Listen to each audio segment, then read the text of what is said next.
Bueno, ¿qué es y qué no es enfermedad por reflujo gastroesofágico? Esta introducción fue muy buena, muy agradable. Además, me vi gratamente sorprendido de ver que hay colegas que se vieron desde Rivera, desde Colonia, ¿verdad? Desde Maldonado, la doctora Sugo, la doctora Plada de Rivera, ¿verdad?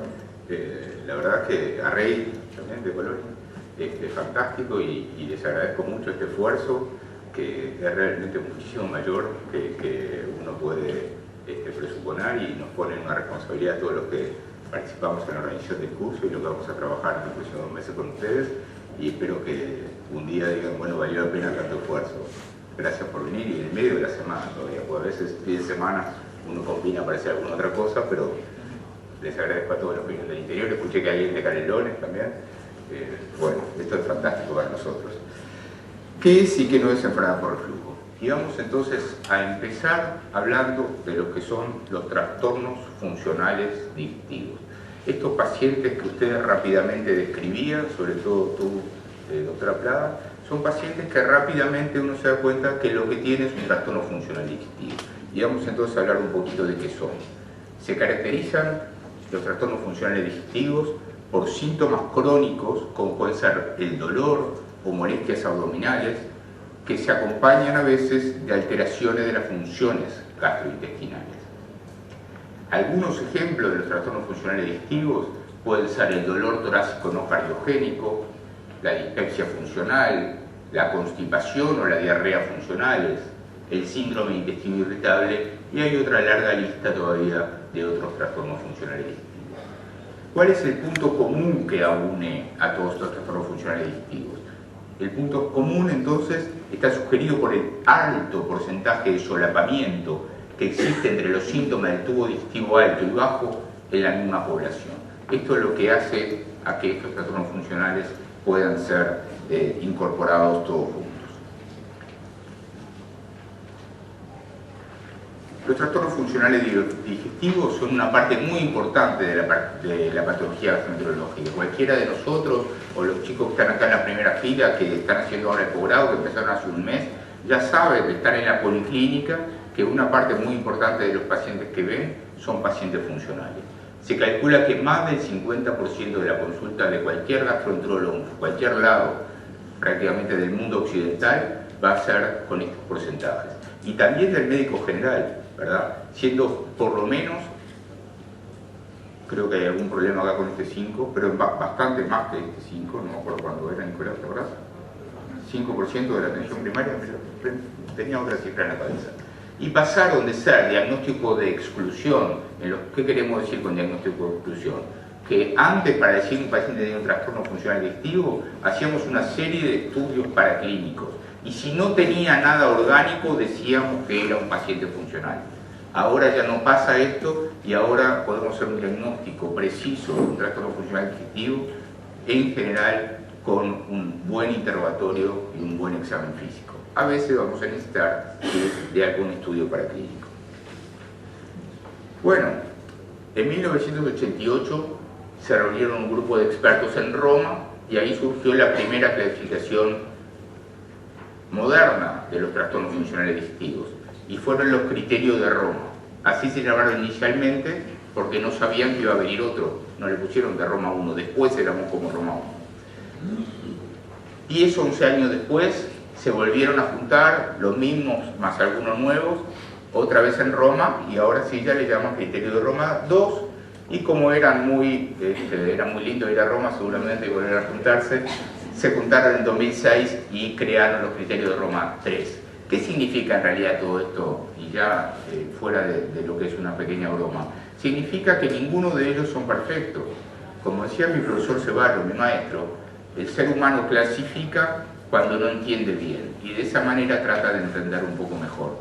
Y estas clasificaciones tan frecuentes y tan cambiantes significa que ninguna de ellas se asoma ni siquiera a un grado de perfección deseable para poder manejarse en medicina.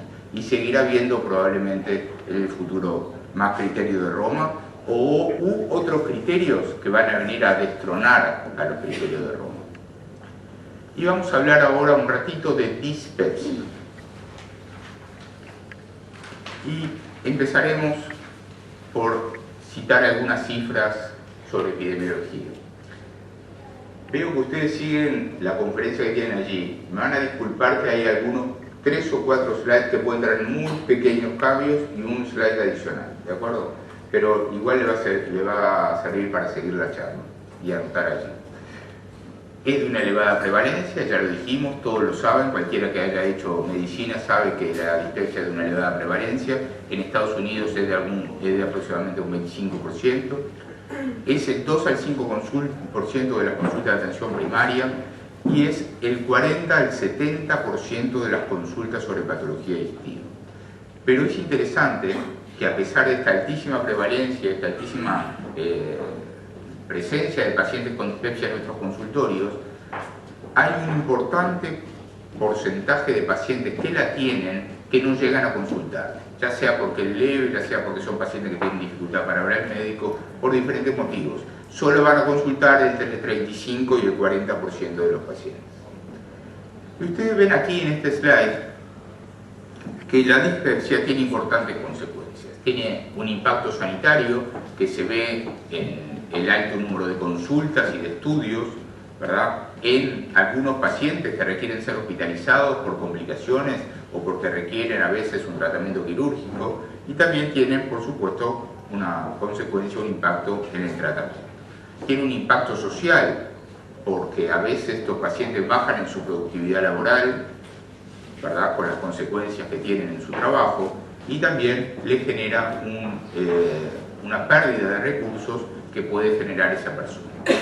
Y en lo personal, tiene un impacto sobre la calidad de vida, tan en boga actualmente. Hay varias herramientas de formularios de evaluación de calidad de vida en enfermedad por reflujo, todas ellas muy interesantes, que muestran algunos datos que realmente llaman la atención, ya que compara en pacientes que realmente sufren de enfermedad por reflujo, puede ser tan mala la calidad de vida como en pacientes diabéticos o con insuficiencia cardíaca. Tiene, por supuesto, como parte de esto, una repercusión psicológica y también, como consecuencia, una repercusión familiar. Vamos a hablar de Roma 1, ya nos olvidamos, ya pasó hace mucho tiempo. Vamos a hablar a continuación de Roma 2 y de Roma 3 y vamos a tratar de hacer una pequeña comparación entre Roma 2 y Roma 3. No es necesario que ustedes se recuerden estas diferencias ni estas clasificaciones, pero por lo menos estén familiarizados un poco con los conceptos. La definición de Roma 2 de dispepsia implica que es un dolor o molestia abdominal localizados en la parte central de la mitad superior del abdomen. Así que es un dolor o una molestia ubicado en la zona alrededor del epigastrio. Tiene que presentarse durante las últimas 4 semanas, al menos en un 25% de los días, en forma continua o intermitente. Y según esta clasificación de Roma 2, que ya tiene unos años, puede asociarse a sensación de plenitud precoz, a distensión abdominal, a eructos, a náuseas y a vómitos. Importante es desde ya decir, porque este es un curso de enfermedad por reflujo gastroesofágico, que de acuerdo a Roma 2, la pirosis y las regurgitaciones no se contemplan en la clasificación de dispepsia y no era igual en Roma 1. Así que primera aclaración importante, pirosis y regurgitaciones no son parte de la dispepsia. Y vemos aquí entonces una primera clasificación. ¿Cómo lo clasificamos? Un paciente con dispepsia, FGC quiere decir fibrogastroscopía, ¿verdad? Si no le hacemos nada, es una dispepsia no investigada, como vamos a ver después. Si le hacemos una fibrogastroscopía, ya consideramos que es un paciente estudiado. Si aparece algo en la fibrogastroscopía, por ejemplo una úlcera o un neoplasma, será una dispepsia orgánica. Si no aparece nada, si es una fibrogastroscopía normal, será una dispepsia funcional. Y fíjense ustedes que más del 60% de los pacientes tendrán dispepsia funcional. Seguimos entonces con Roma 2. La dispepsia funcional, ¿verdad?, ¿cómo se diagnostica? Por los síntomas que tienen que estar presentes al menos 12 semanas en los últimos 12 meses, en forma persistente o recurrente, con ausencia de alteraciones anatómicas, bioquímicas, metabólicas o inducidas por el alcohol o fármacos. Y esto incluye, como dijimos recién, una fibrogastroscopía normal y no asociados a alteraciones del tránsito intestinal ni a alivio consistente con la defecación, porque esto es otra cosa, es el síndrome de intestino irritable, que puede tener que ver algo en la fisiopatología con la dispepsia, pero en la clasificación tenemos que dejar bien claro que son criterios aparte. Entonces, según Roma II, ¿cómo clasificamos en subgrupo la dispepsia funcional? De tipo ulceroso, ¿verdad? El paciente que tiene predominantemente signos epigástricos. De tipo dismotilidad, el paciente que se distiende, que tiene trastornos más vinculados a lo que llamamos la dismotilidad, y aquellas que no entran en ninguno de los dos, que llamamos inespecífico. Superado esta etapa, como dijimos antes, vino Roma III. Y Roma III tiene diferencias que ustedes la van a ver. Y las principales diferencias están hiper resumidas en este slide. ¿Cuál es la diferencia para Roma III entre dispepsia funcional y enfermedad por reflujo gastroesofágico? Que dice en forma textual Roma III que el dolor puede ser de calidad